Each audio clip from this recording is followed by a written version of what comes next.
الدنیا سجن المومن، مومن کے لیے دنیا قید خانہ ہے، جیل خانہ، قید خانہ۔ جو لوگ جیلوں کا سفر اور دورہ کر چکے ہیں ان کو اچھی طریقے سے معلوم ہے، ہم بھی ان میں شامل ہیں۔ الدنیا سجن المومن، اس حدیث کا صحیح معنی وہی سمجھ سکتا ہے جس نے جیل کی صعوبتیں اور دشواریاں پریشان کی، وہ سمجھ سکتا ہے کہ اس دنیا کو اللہ کے رسول کیا کہنا چاہ رہے ہیں۔ الدنیا سجن المومن، اور دوسرے لفظ پر غور کیجئے، بہت مولویوں سے سنتے ہیں جنت، جنت کے عیش و آرام، جنت کی نہریں، جنت کے میوے، جنت کے پھل، اور ان سے زیادہ لطف اندوز ہوتے ہیں جنت کی حوروں کا تذکرہ سن سن کر۔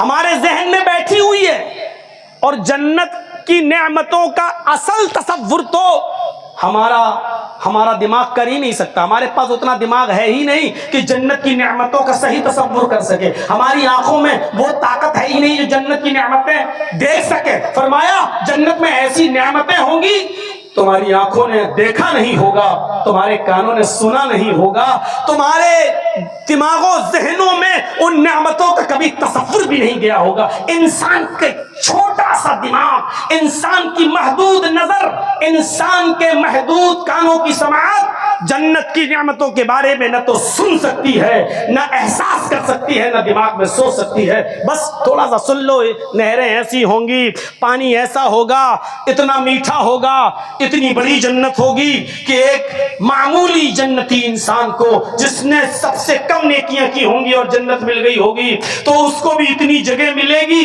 کہ وہ ایک گھوڑے پر بیٹھ کر سفر کرے تو 100 سال کے بعد گھوڑا جہاں رکے گا نان اسٹاپ چلنے کے بعد جہاں رکے گا، اتنی جگہ ہوگی اس آدمی کے لیے جس نے دنیا میں سب سے کم نیکیاں کی ہوں گی اور وہ جنت میں چلا گیا ہوگا۔ بس تصور کرتے رہو۔ اب تصور یہ بھی کرو کہ ایک گھوڑے پر ہم آج بیٹھیں اور 100 سال تک دوڑتا رہے اور چلتا رہے اور کہیں نہ رکے، نہ کھانے کے لیے، نہ پینے کے لیے، نہ پیشاب کے لیے، نہ لیٹرین و باتھ روم کے لیے۔ 100 سال کے بعد کہاں رکے گا وہ؟ کتنی؟ اور یہ ایک انسان کو، ایک مومن کو اتنی جگہ ملے گی۔ میرے بھائیوں ذرا تصور کریں، ہمارا دماغ کام نہیں کر سکتا ہے کہ پھر سب سے اعلیٰ درجے کے مومن کو کیا مقام ملے گا، کتنی بڑی ہوگی جنت، ہمارا ذہن کام ہی نہیں کر سکتا، نہ وہاں تک پہنچ سکتا ہے۔ لیکن سنو، اللہ کہتا ہے جنت الکافر، یہ دنیا کافروں کے لیے جنت ہے۔ جنت کے جن عیش و آرام کے بارے میں تمہاری آنکھیں اس وقت دیکھتی ہیں اور تمہارے اذہان و قلوب سوچتے ہیں یہ دنیا میں کافروں کے لیے ہے، یہ مت دیکھو۔ کتنے لوگ ایسے ہیں مولانا صاحب 5 ٹائم کی نماز بھی پڑھتے ہیں، روزہ بھی رکھتے ہیں، حج بھی کرتے ہیں، پھر بھی پریشان ہیں۔ دیکھیے اللہ سنتا ہی نہیں ہماری۔ اس حدیث پر غور کرو، دیکھو کافروں کو کیا مل رہا ہے۔ ارے علامہ اقبال نے بھی تو یہی شکوہ کیا تھا، کافروں کو ملے، کافر کو ملے حور و قصور اور مسلمان کو فقط وعدے حور۔ یعنی اے اللہ یہ تیرا کیسا انصاف ہے کہ کافر کو تو اس دنیا میں حور و قصور یعنی خوبصورت لڑکی بھی مل جائے، بیوی بھی مل جائے، بہترین اور عالی شان مکان بھی مل جائے، بلڈنگ بھی مل جائے، بنگلو بھی مل جائے، اور مسلمان کو کیا؟ مرو گے تو حور ملے گی، مسلمان کو فقط وعدے حور۔ علامہ اقبال نے شکوہ میں یہ بات کہی، پھر جواب شکوہ میں اس کا جواب بھی دیا، مسلم آئی ہوا کافر تو ملے حور و قصور۔ مسلم آئی ہوا کافر یعنی اسلام کے جو قانون ہیں اس کو جب کافروں نے اپنایا تو اس کو اس دنیا ہی میں جنت مل گئی، اس دنیا میں حور و قصور مل گئے۔ مسلم آئی ہوا کافر تو ملے حور و قصور، تم میں کوئی حوروں کا چاہنے والا ہی نہیں، جلوے طور تو موجود ہے مگر موسیٰ ہی نہیں۔ میرے بھائیو دنیا سجن المومن کے لفظ پر غور کرو، یہ دنیا مومن کے لیے قید خانہ ہے۔ مسلمانوں یہ اللہ کی بہت بڑی نعمت ہے جو اس نے ہمیں اور آپ کو ایمان کی دولت سے مالا مال کیا ہے۔ یہ اللہ کی بہت بڑی دولت ہے کہ اس نے ہمیں ایمان کی دولت سے مالا مال کیا ہے. ہم مومن ہیں. اب ہم سمجھ لیں کہ مومن ہے تو پھر سن لو, جس طریقے سے قید خانے کے اندر, جس طریقے سے جیل خانے کے اندر, جس طریقے سے ہمارے اوپر پریشانیاں آتی ہیں, آپ کو بھی اس دنیا میں پریشانیاں اٹھانا پڑیں گی, آپ کو بھی مصیبتوں کے پہاڑ اپنے سروں پر جھیلنا پڑیں گے. اگر اس دنیا کو قید خانہ سمجھ کر اس دنیا میں رہنا پسند کرتے ہو تو مومن کہلاؤ. اگر مومن بننا چاہتے ہو تو اس دنیا کو قید خانہ سمجھ لو اور قید کی طرح, جیل کی طرح پریشانیاں اٹھانے کی عادت ڈالو, تب تو تم اپنے ایمان کو بچا سکتے ہو, ورنہ بہت مشکل ہے. اس دنیا کو پھر آپ صحیح طریقے سے نہیں پا سکتے ہو. پھر تو یہی ہوگا, میں پریشانی کون اٹھائے, اتنی عیش و آرام کی چیزیں ہیں, کیا پریشانی اٹھائیں گے. اے سی چل رہی ہے, ٹھنڈی ہوا آ رہی ہے, سخت گرمی ہے باہر, 50 کراس کر چکی ہے گرمی. اب ہم کیسے جائیں ظہر کی نماز پڑھنے کے لیے, دھوپ میں ہم کیسا چلیں. اب آپ کو پریشانیاں اٹھانا پڑیں گی. یہ سوچ لیجئے کہ جیل کے اندر ہمیں اے سی نہیں ملتا ہے, ایئر کنڈیشن نہیں ملتا ہے, وہاں پنکھے بھی ایسے ہی ہوتے ہیں معمولی انداز کے, اور وہ بھی اگر خراب ہو جائے تو قیدی لوگ اپنے چندے سے پنکھا لگائیں. آپ کو جیل کھانے کی طرف سے کوئی پنکھا نہیں لگایا جائے گا. چند قیدی مل جائیں تو پیسہ جمع کر کے اپنا پنکھا لگا لیں.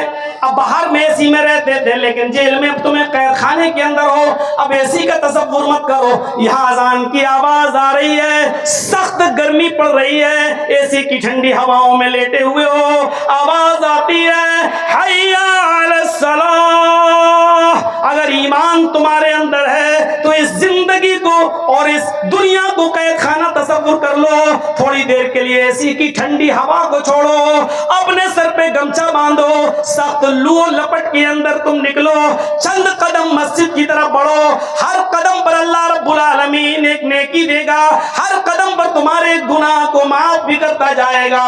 میرے بھائیو, اب قید خانہ تصور کرتے ہوئے پریشانیاں اٹھا کر تم مسجد کی طرف آؤ. یہ دنیا مومن کے لیے ایسے ہی قید خانہ ہے. اگر مومن نے اس دنیا کو اس طریقے کا قید خانہ نہیں سمجھا تو پھر سمجھ لو کہ وہ مومن نہیں ہے, اس کے اندر ایمان کی رمق چمک باقی نہیں رہ گئی ہے. فجر کی اذان ہو رہی ہے, سخت ٹھنڈی رات ہے, باہر کوہرا چھایا ہوا ہے, کمبل اور بلینکٹ یا لحاف اوڑھ کر ہم سو رہے ہیں. ہم لحاف کے اوپر سے سر بھی نہیں کھولتے, لحاف سر کے اوپر سے بھی ہٹانے کے لیے تیار نہیں ہے. ایسے ہی میں آواز آتی ہے الصلاۃ خیر من النوم, نیند سے بہتر نماز ہے, اٹھ جاؤ. اب تھوڑی دیر کے لیے اس دنیا کو قید خانہ تصور کر لو, چاہے کتنی سردی پڑتی ہو, آپ کو 4:30 یا 5 بجے جیل میں اٹھا دیا جائے گا, آپ کو گنتی کے لیے باہر کھڑا کیا جائے گا, آپ کو کمبل اوڑھ کے جانا ہو, چادر اوڑھ کے جانا ہو, لیکن اپنا کمبل چھوڑ کر, اپنا روم چھوڑ کر, اپنا سب کچھ چھوڑ کر آپ کو گنتی کے لیے وہاں حاضر ہونا پڑے گا.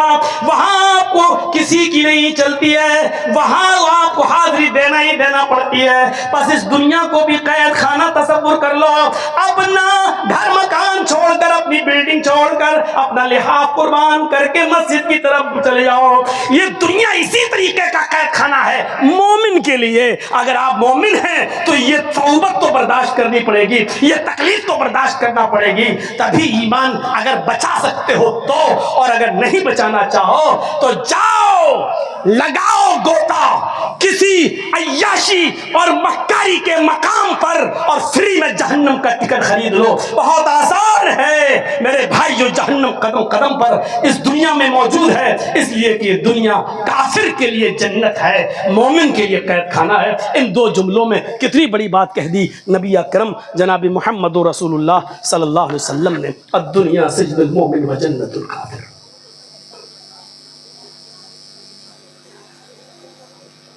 دو چیزوں کے بارے میں بتایا جو بڑی کمزور ہے. بخاری شریف کی حدیث ہے یہ, نبی اکرم صلی اللہ علیہ وسلم نے فرمایا, غور کیجئے گا, یحرم ابن آدم و یشب من حسنتان.